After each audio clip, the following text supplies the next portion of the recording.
Akhir tahun 1960 menjadi awal dari pergerakan counterculture di Amerika yang ditandai dengan penolakan terhadap nilai-nilai tradisional dan pencarian gaya hidup baru. Di tengah situasi ini, muncul salah satu sekte kriminal paling terkenal dalam sejarah Amerika. Dipimpin oleh Charles Manson yang penuh karisma dan misteri, sekte ini meninggalkan bekas mendalam pada ingatan masyarakat kala itu. Bagaimana awal mula sekte ini terbentuk?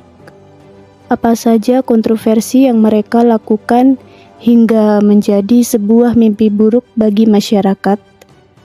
Inilah kisah tentang sekte keluarga Manson yang mengerikan.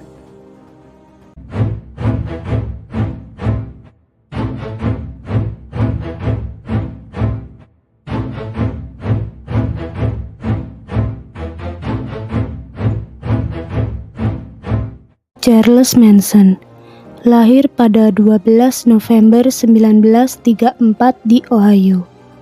Masa kecilnya sering diabaikan orang tuanya dan mengalami kekerasan.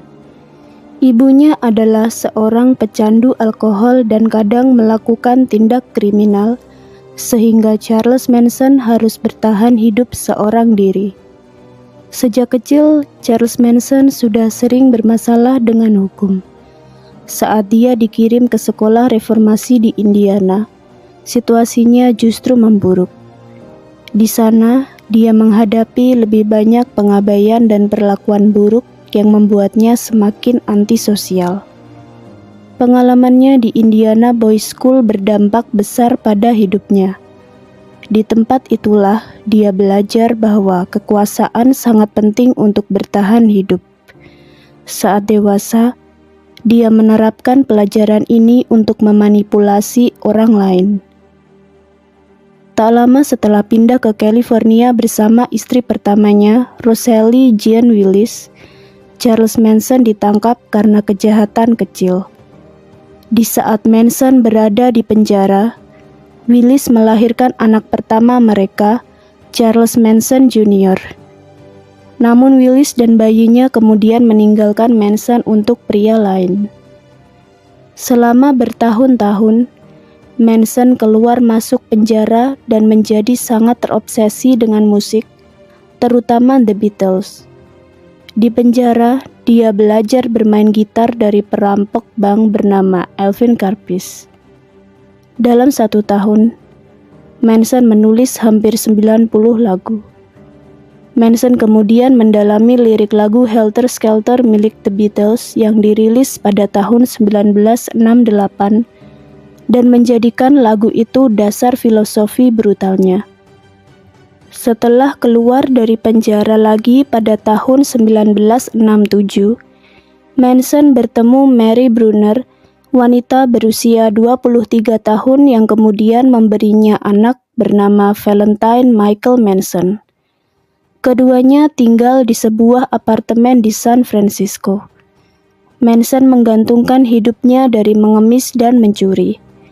Dia berhasil meyakinkan beberapa wanita lainnya yang terpesona dengan etos perdamaian ala Summer of Love pada era 1960-an.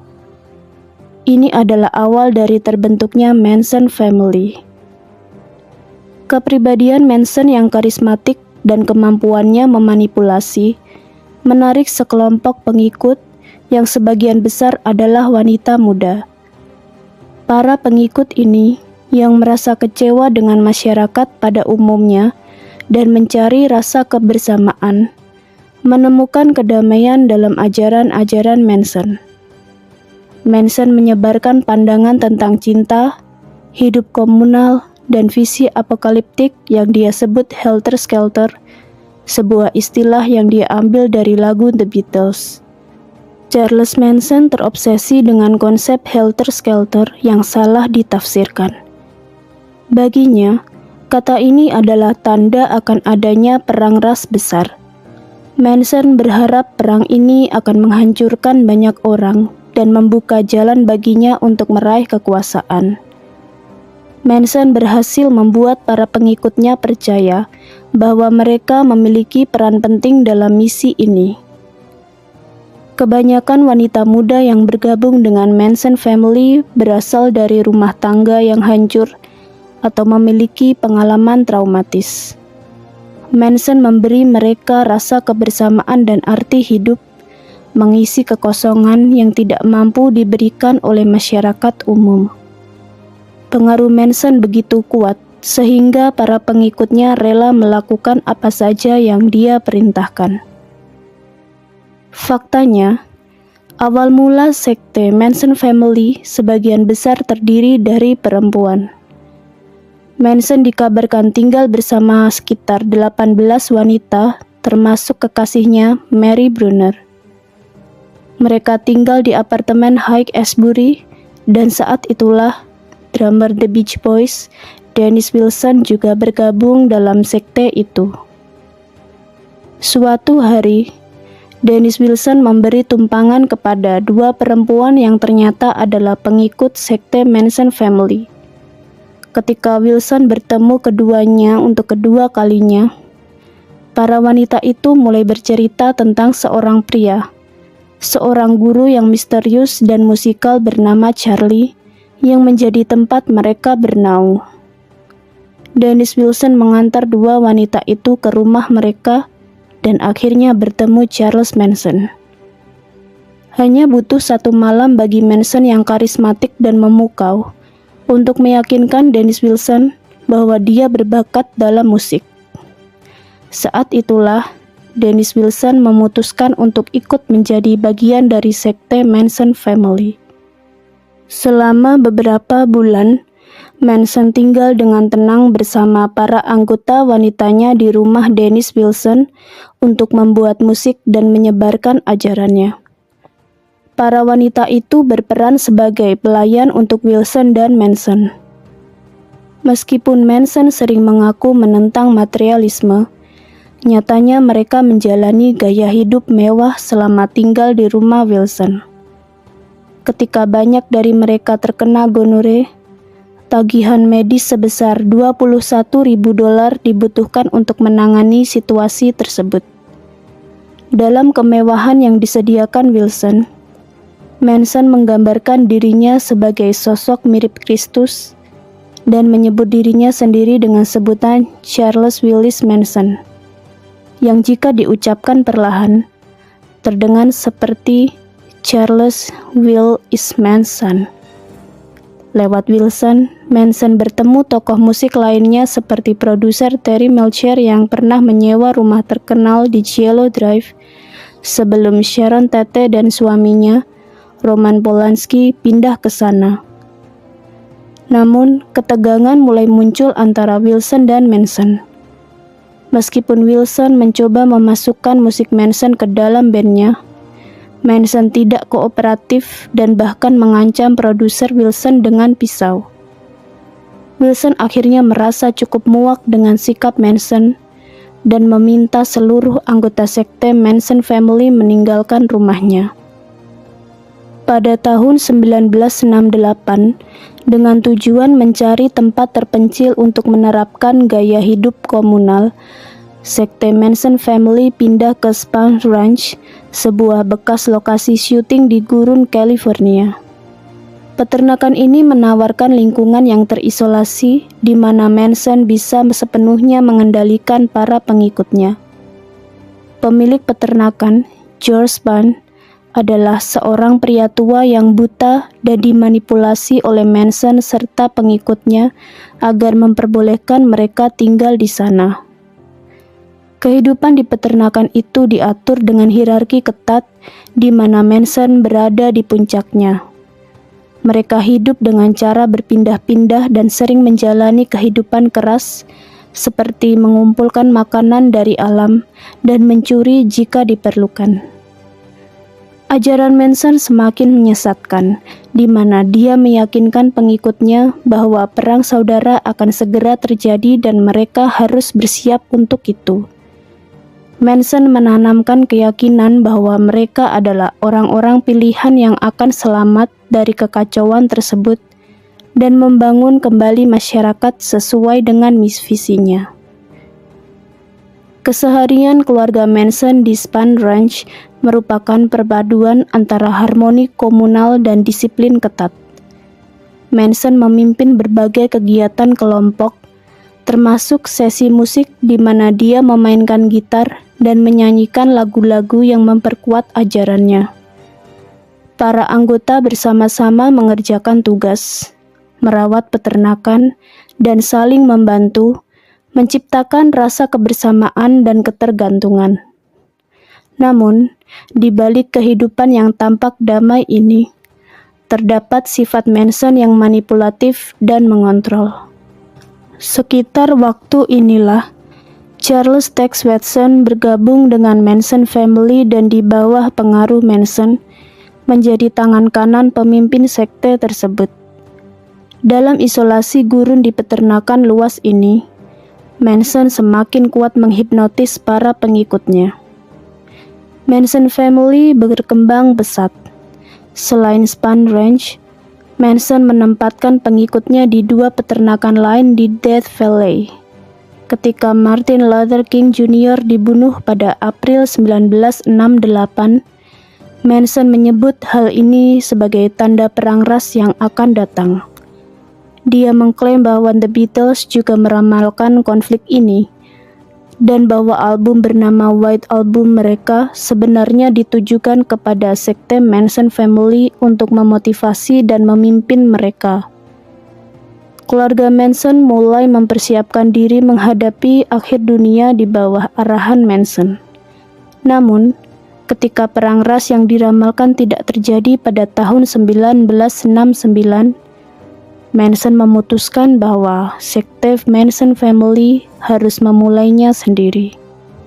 Manson memerintahkan anggotanya yaitu Bobby Beausoleil, Mary Brenner, dan Susan Atkins untuk pergi ke rumah seorang guru musik bernama Gary Hinman yang sebelumnya pernah berteman dengan beberapa anggota sekte itu. Ketika Hinman tidak memenuhi permintaan mereka, dia dibunuh dengan cara ditikam dan kata-kata political piggy ditulis menggunakan darahnya di dinding rumah. Manson berusaha membingkai Black Panthers atas pembunuhan ini dengan menggambar cakar di dinding menggunakan darah Hinman. 2 hari setelah penemuan jenazah Hinman, Manson memberitahu keluarganya atau seluruh anggota sekte itu bahwa ini saatnya untuk helter-skelter. Pada 8 Agustus 1969, Manson mengarahkan beberapa pengikutnya seperti Charles Tex Watson, Susan Atkins, Patricia Krenwinkel, dan Linda Kasabian ke sebuah rumah di kawasan Cielo Drive, Los Angeles. Para penghuni rumah tersebut, termasuk aktris Sharon Tate, dibunuh secara brutal. Sharon yang sedang hamil 8 bulan ditikam berkali-kali bersama teman-temannya, Jay Sebring dan Abigail Folger. Kata pik ditulis dengan darah Tate di pintu depan rumah. Mengejutkan, Manson tidak puas dengan kekacauan di Cielo Drive dan membawa 6 anggotanya ke rumah pemilik supermarket Leno LaBianca dan istrinya Rosemary. Pada malam berikutnya, Leno LaBianca ditikam dengan bayonet dan kata war dipahat di dadanya. Rosemary juga ditikam hingga tewas. Kata-kata seperti death to pigs dan rice ditulis dengan darah mereka di dinding. Sementara itu, Kasabian dan Atkins diperintahkan untuk melakukan pembunuhan lain di seberang kota, tetapi Kasabian sengaja menggagalkan rencana itu sehingga tidak ada yang terbunuh. Pembunuhan tersebut dimaksudkan untuk mencapai percikan yang akan menyalakan helter-skelter.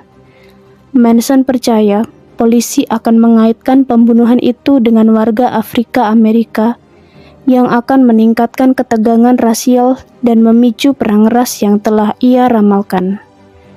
Namun, rencana itu tidak berjalan seperti yang Manson bayangkan. Sadisnya, pembunuhan dan status salah satu korban sebagai aktris membuat seluruh masyarakat terguncang. Departemen Kepolisian Los Angeles awalnya mengalami kesulitan memecahkan pembunuhan tersebut, lalu melakukan penyelidikan terpisah untuk kasus Tete dan LaBianca. Butuh beberapa bulan sebelum para penyelidik menemukan hubungan antara kejahatan tersebut dengan Manson family. Charles Manson ditangkap saat bersembunyi di bawah wastafel di salah satu peternakannya atas tuduhan pencurian mobil. Pada saat itu, para petugas yang menangkapnya tidak menyadari bahwa beberapa malam sebelumnya, Manson telah memerintahkan pembunuhan brutal terhadap para elit Hollywood dan warga California yang tak bersalah.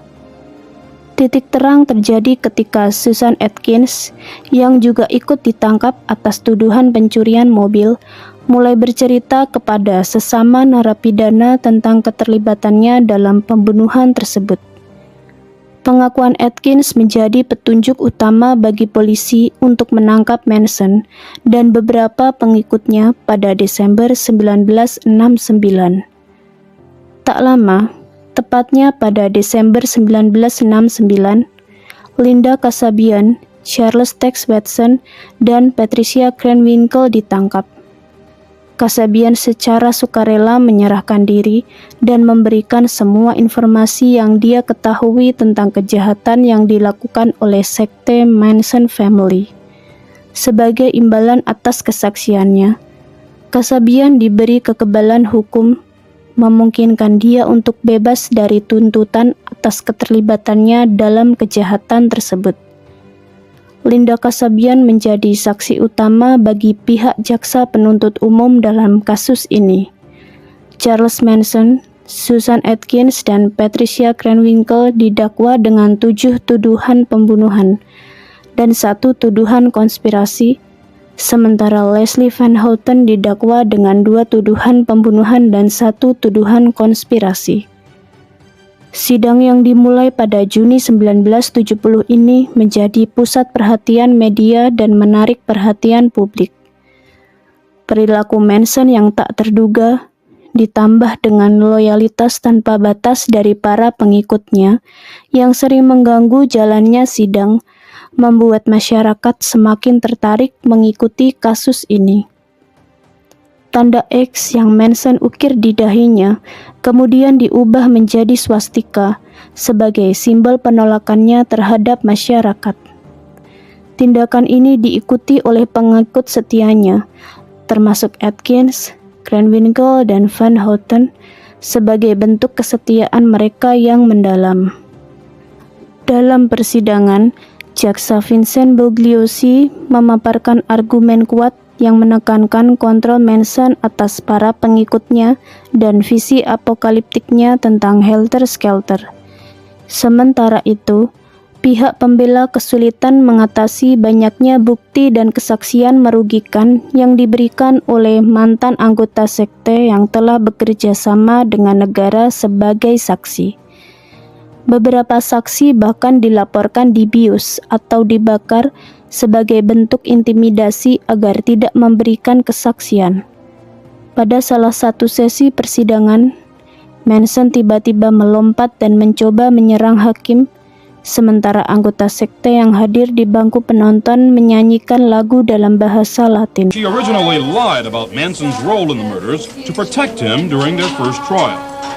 Pada Januari 1979, Charles Manson dan beberapa pengikutnya dinyatakan bersalah atas tuduhan pembunuhan dan konspirasi untuk melakukan pembunuhan. Juri menemukan fakta bahwa Manson telah merencanakan pembunuhan-pembunuhan itu, meskipun dia tidak terlibat langsung dalam semua tindakan kekerasan tersebut. Putusan ini memberikan rasa keadilan bagi keluarga para korban dan masyarakat yang sempat dilanda ketakutan akibat penyerangan tanpa alasan itu. Akhirnya, keadilan ditegakkan.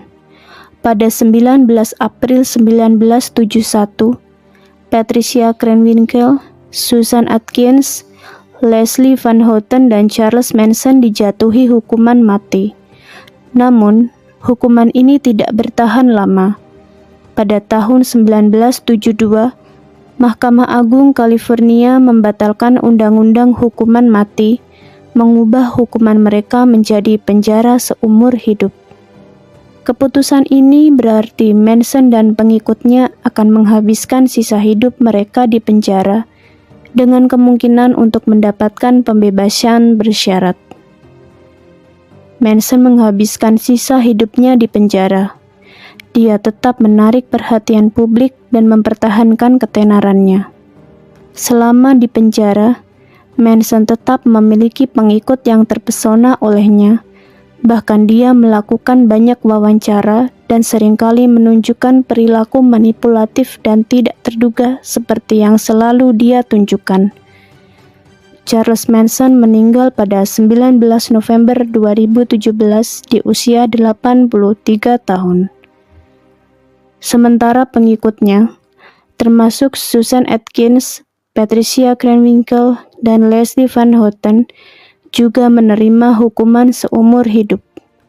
Mereka telah mengajukan banyak permohonan pembebasan bersyarat selama bertahun-tahun, tetapi selalu ditolak.